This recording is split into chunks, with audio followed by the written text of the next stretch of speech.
Bem, minha gente, nós estamos de volta com o Papo Tático.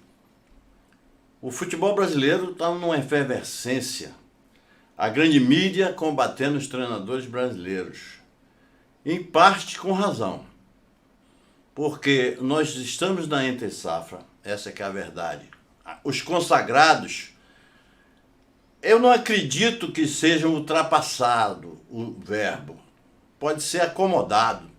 O cara ficou rico, ganhou tudo, atingiu o máximo, porque os sonhos têm seu grau.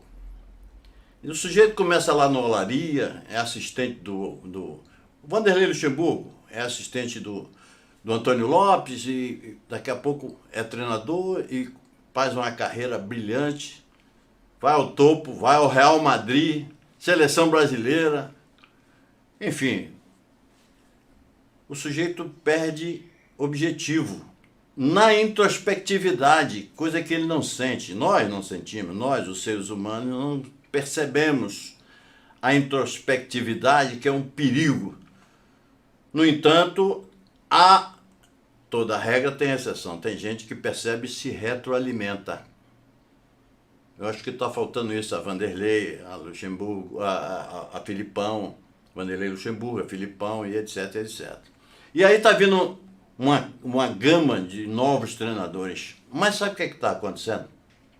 Na minha modesta opinião, eu sou treinador de futebol profissional desde 1983, ralando, pegando osso, que é o que dá tarimba, experiência aos treinadores. O que está acontecendo é que a ascensão está muito meteórica, muito rápida. De repente você está já num time grande, cheio de pressão, e o seu olho ainda não está maduro, sua cabeça ainda não está madura, e aí você não faz um grande trabalho, embora você tenha competência, porque esses jovens que estão aparecendo no futebol brasileiro têm competência sim, só não tem maturidade, o longo, o caminho, o degrau por degrau, dirigir times com estruturas poucas, paupérrimas, já vai pegando um Corinthians, um Santos, um Palmeiras, um Flamengo. Tá aí, ó, Rogério Ceni, grande jogador de futebol, grande arqueiro, goleiro, diferenciado, batedor de falta, de pênalti, batia muito bem com os pés, goleiro, para a época dele, inclusive, uma raridade. Mas eu sempre digo, o fato do sujeito ter sido jogador de futebol, seja ele de que experiência for, de que grau for, não classifica como treinador de futebol. Rogério Ceni chega no Flamengo e comete uma tolice, não sei nem de que tamanho, para a experiência dele como futebolista. É aquela coisa que eu digo sempre, treinador tem que conhecer o seu perfil, se adaptar ao perfil do elenco. E não o elenco se adaptar ao perfil dele. Não, eu sou um treinador que gosta do 4-2-3-1, acadêmico. Aí o Rogério Ceni chega no Flamengo, vindo, precedido de um trabalho muito bom no Fortaleza, e escala esse tal 4-2-3-1. E o perfil, ele colocou uma linha de 3, esse do 3-1, ele colocou Vitinho, Bruno Henrique e Michael, o baixinho que veio do Goiás. Não tem perfil, com todo respeito, não quero me igualar a ninguém, mas na minha visão, e foi o dom que Deus me deu, de técnico de futebol, tá errado, não vai jogar nunca, nunca. Então nunca um treinador pode colocar um sistema de jogo ferindo a essência do perfil. E aí foi água. Aí no segundo jogo, o Ceni disse, não, vou botar o Vitinho no lugar dele, que está acostumado. E aí improvisa o Thiago, o canhotinho, que era do meio campo, improvisa no lugar da função tática de Everton Ribeiro, que estava na seleção. O moleque mal se machucou. Por quê? Fere o perfil. Água de novo. Vai para o terceiro jogo com São Paulo, inclusive. Repete o primeiro erro.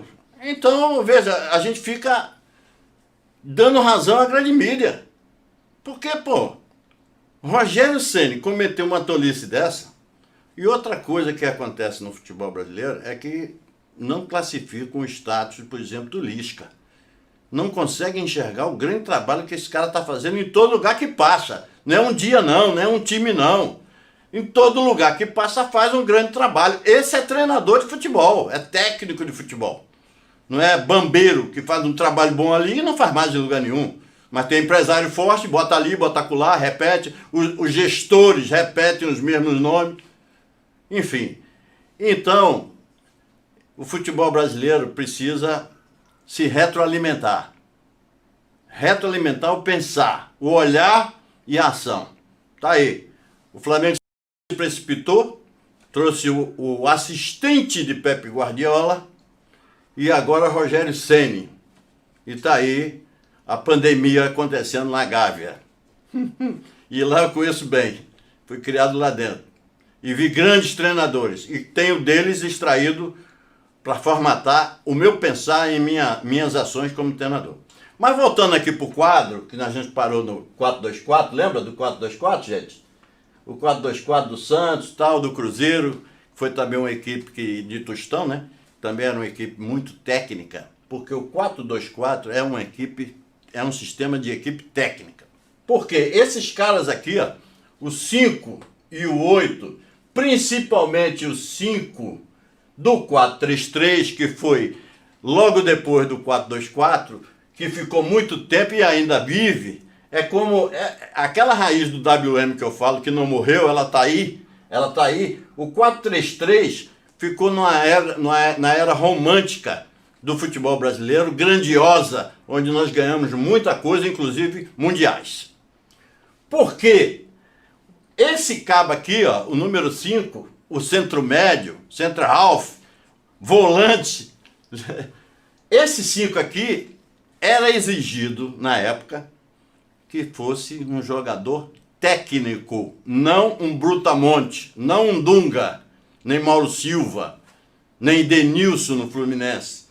Aqui era Príncipe Danilo, Dequinha, Carlinhos o Violino, Dino Sani, Clodoaldo, Zito e por aí vai. De todos dessa safra, o menos categórico era Piazza, tanto que foi improvisado de quarto zagueiro na Copa do Mundo de 70, porque aqui era Clodoaldo, aqui era Gerson, aqui era Pelé.